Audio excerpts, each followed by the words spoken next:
Cordial saludo tutor, cordial saludo compañeros. Mi nombre es Darío Andrés Coral Cepeda, estudiante de licenciatura en matemáticas. En esta oportunidad estamos con el licenciado en física y rector de la institución educativa Sucre, Edgar Cepeda, el cual nos va a hablar un poco acerca de la historia de las matemáticas. Eh, un saludo para todos. Bueno, las matemáticas tienen unos periodos muy interesantes. El primero, bueno, hay periodos que arrancan desde la matemática antigua, que va del 900 al 200 antes de Cristo, la matemática en Grecia, la matemática china clásica, la matemática japonesa, que es donde inician más o menos las normas que tenemos ahora.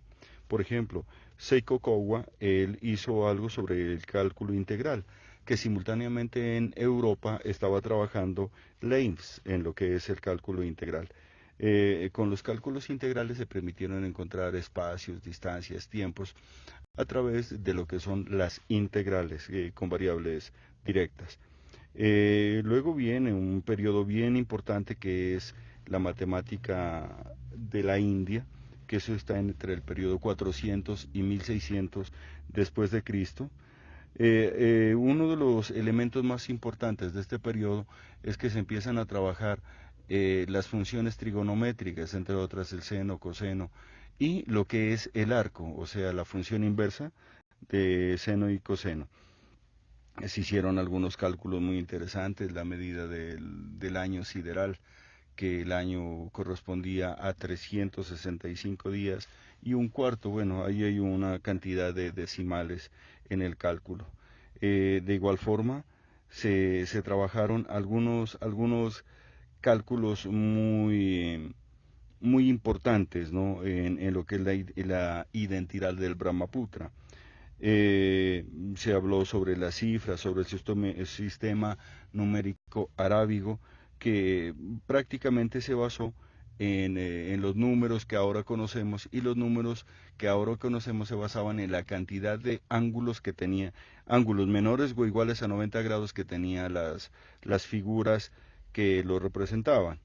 Se habló de las ecuaciones. Bueno, fue un periodo muy productivo donde principalmente el fundamento del todo fue trabajar con las ecuaciones. También se trabajó con la derivada y con la integral. La integral como función opuesta a la derivada, o la derivada como función opuesta a la integral.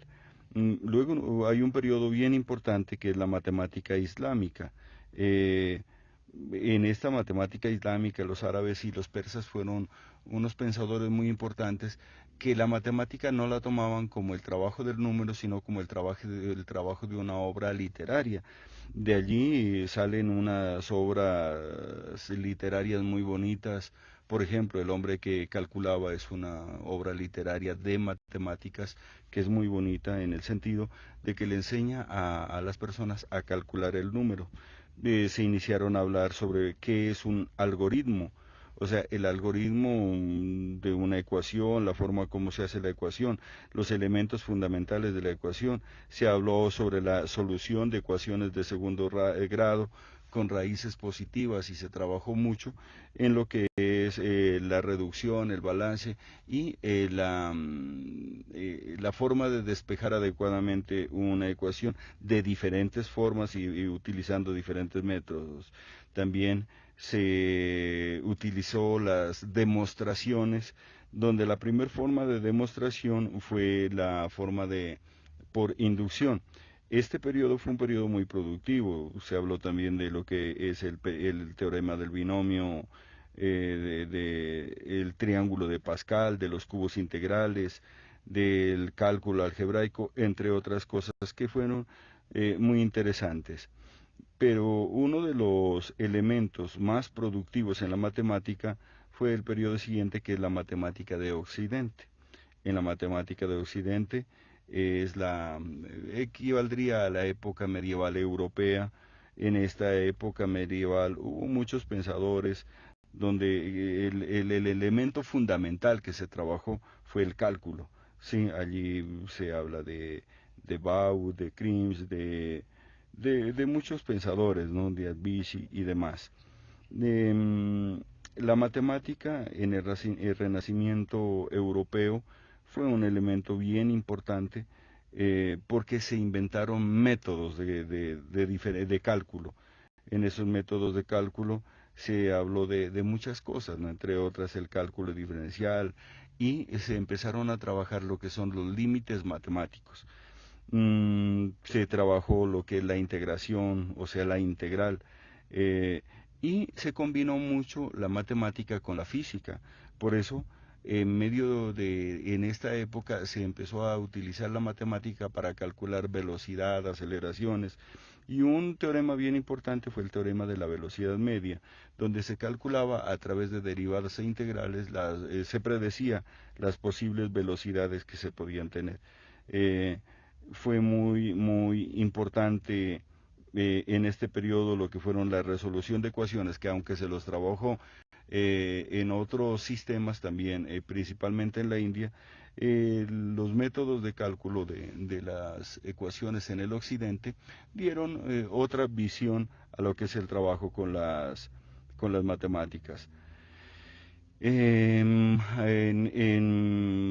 un escritor que es Rafael Bombelli, que es uno de los primeros pensadores que publicó un libro de álgebra, y prácticamente se le debe lo que es el manejo de los símbolos en el cálculo del álgebra. También aparece Euclides con lo que es el cálculo euclidiano.